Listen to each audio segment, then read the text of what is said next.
India's indigenous COVID-19 vaccine, Covaxin, has been approved by the World Health Organization for emergency use. This means that Covaxin now joins the 7 vaccines approved by the World Health Organization. This means that the current list approved by the United Nations health body now includes Covaxin, along with Moderna, Pfizer, AstraZeneca, Covishield, Johnson & Johnson, Sinopharm and Sinovac. The WHO has said that the Covaxin vaccine meets its standards for protection against COVID-19. It also added that the benefits of the jab far outweigh the risks.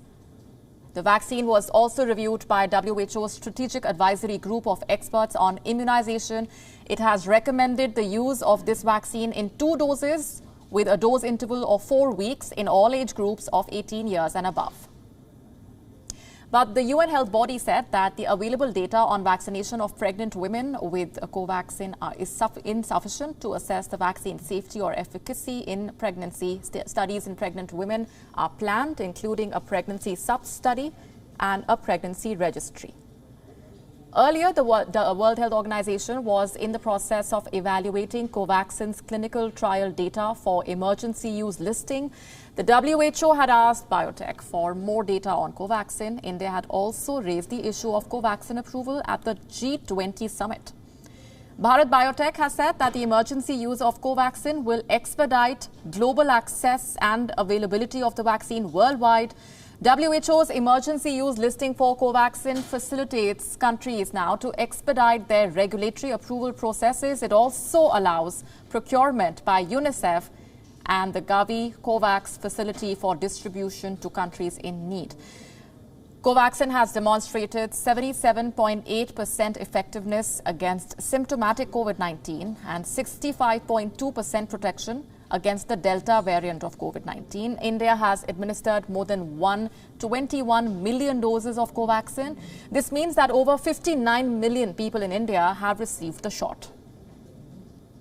Countries that have approved Covaxin include Australia, Mauritius, Oman, the Philippines, Nepal, Mexico, Iran, Sri Lanka, Greece, Estonia and Zimbabwe.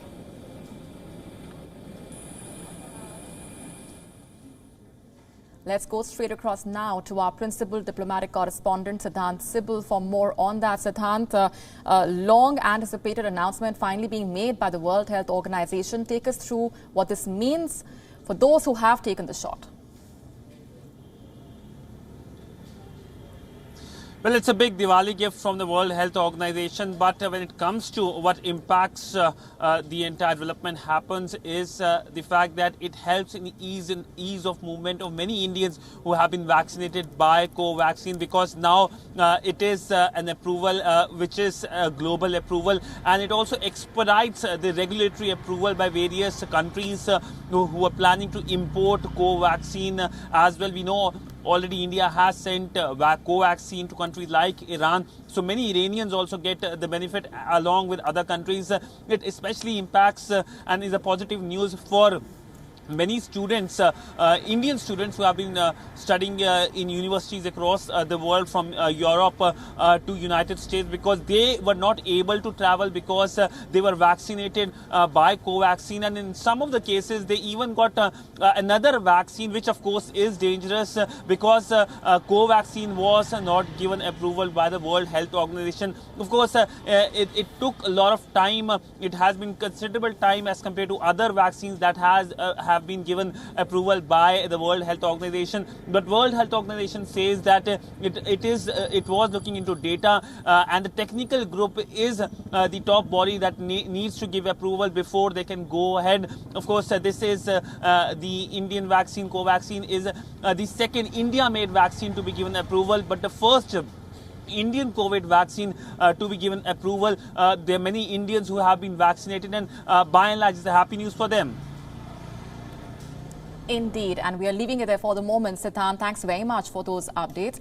Also with us on the broadcast is India's former permanent representative to the United Nations, Dilip Sinha. Thanks very much for speaking with us.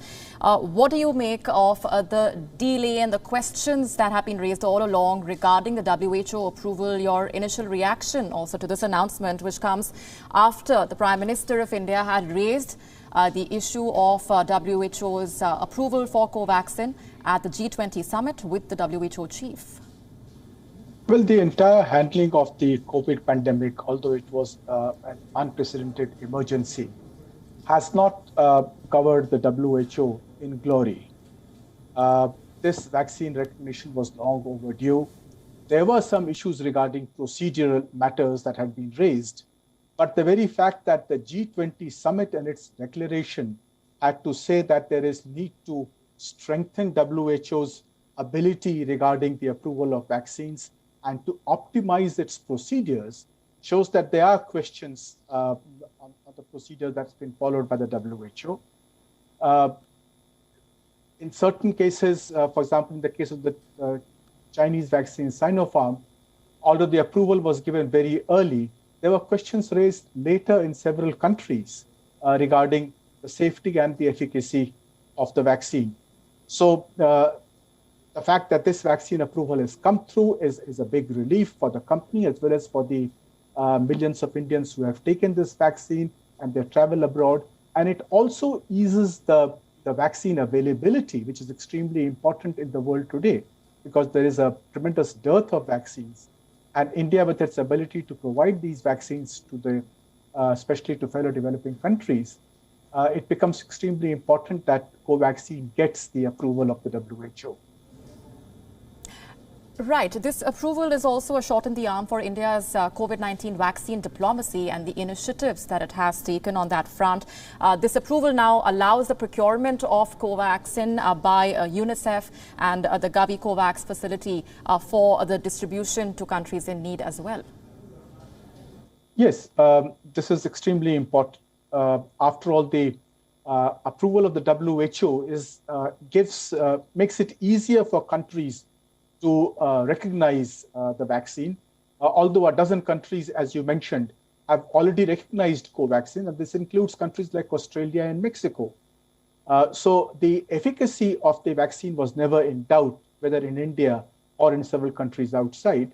But several international organizations can move ahead much more freely when there is WHO recognition of it. So this whole idea that WHO has to start acting more efficiently, more impartially, and with greater degree of its retaining its international character and independence is extremely important. And it's a happy sign that this has finally come through a day before Diwali. Indeed, and thanks very much once again for sharing those perspectives with us here on WION World is One.